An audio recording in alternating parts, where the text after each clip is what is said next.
Voilà, répondre au QCM qui vous est proposé. Alors QCM, il y a quelques subtilités, hein, pour les fractions, c'est compliqué de faire avec le QCM, il faut des éditeurs d'équations et on n'a pas ça sur Pronote. Donc on va devoir faire autrement. Donc je vous ai concocté un petit QCM. Il y a deux petits QCM en fait. Le premier c'est sur les divisions et valeurs approchées. Donc je commence le QCM.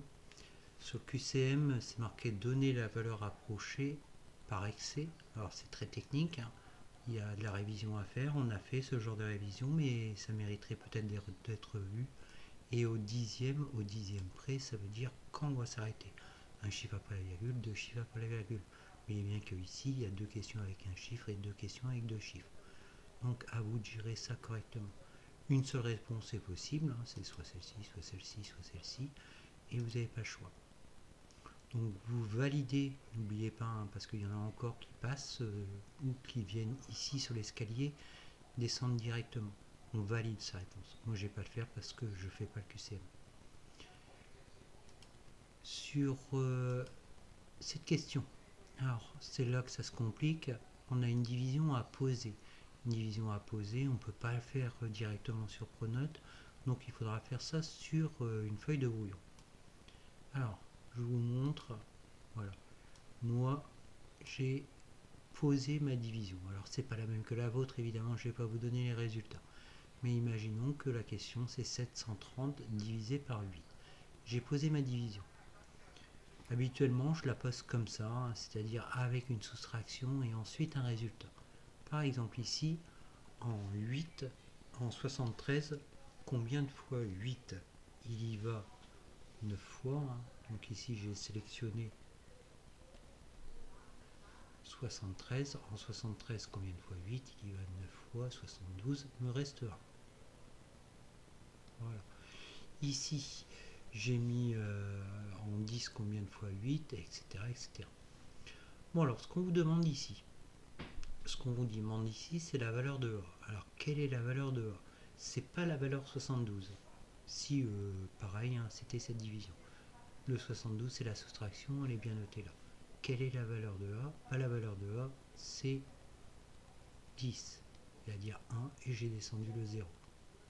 Donc ici, ma valeur de A, c'est 10. Si je clique sur A, il ne se passe rien. C'est ici que ça se passe, et il faut mettre la valeur de A. La valeur de A est donc 10. Voilà pour cette subtilité.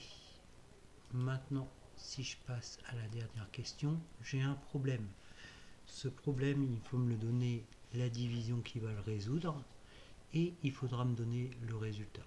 Donc il faut poser, bien réfléchir au problème et poser la division pour enseigner le résultat.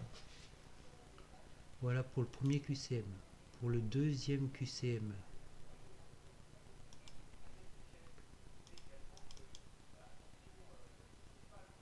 un petit peu plus facile au niveau tout au moins de la mise en place. Commence à répondre, n'oubliez pas, hein, il est impératif de cliquer sur le bouton valider pour enregistrer les réponses. Je commence à répondre au QCM. Ici, dès la première question, on a une petite subtilité, on a des S à affirmation et un S à juste. Pourquoi? Parce qu'il peut y avoir plusieurs solutions possibles. Les 4 peuvent être solutions, on peut en avoir 3, 2 ou une solution. Donc à vous de faire le bon choix. Faites attention, il y en a qui sont évidentes, d'autres qui le sont moins. Quelle est l'écriture décimale de 6 quarts? On peut faire soit de tête, soit en posant la division. Je vous rappelle qu'une fraction est une division. 6 quarts, c'est 6 divisé par 4. Celle-ci, on est presque obligé de poser la division pour savoir si c'est une écriture décimale ou pas.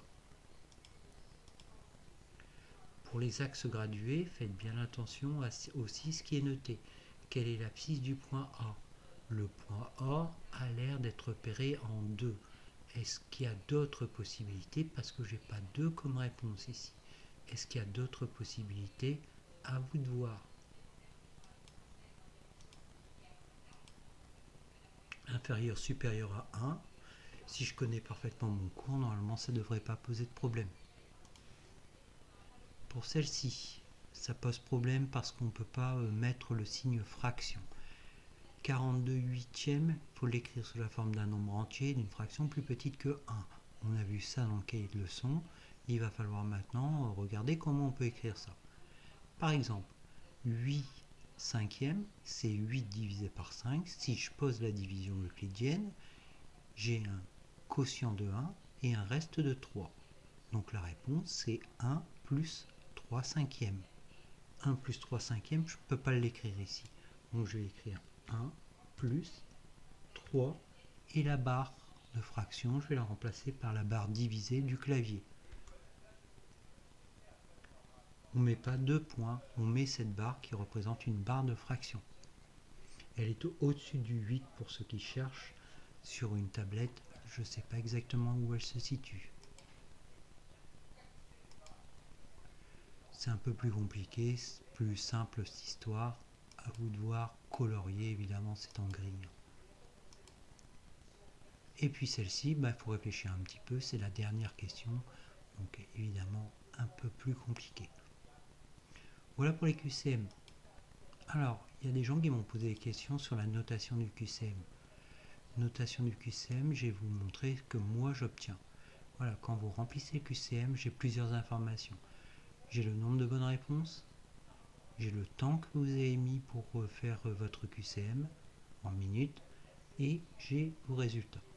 S'il y a une question qui me dérange, par exemple celle-ci qui est fausse, d'après l'ordinateur, pas de souci, il a répondu 3,54, c'est pas la bonne réponse, c'était 2,84, 2,64, donc c'est pas la bonne réponse. Si je regarde d'autres, il y a d'autres solutions qui sont différentes. Si je prends par exemple la copie de Jade, je vois qu'elle a marqué 7,99. Elle a utilisé la virgule de son ordinateur. Le problème, c'est qu'en France, on écrit ça avec une virgule. Donc sa réponse est juste. Donc ici, normalement, elle ne devrait pas être en rouge, elle devrait être en vert. Mais c'est pas prévu, j'avais pas prévu ce genre d'écriture sur l'ordinateur, mais je vais compter quand même bon dans ces résultats.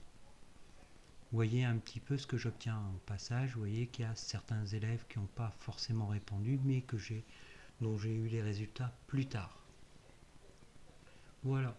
Donc bonne chance pour votre QCM, hein. Révisez bien, vous avez jusque lundi, c'est-à-dire qu'il ne faut pas commencer à faire ça le dimanche soir.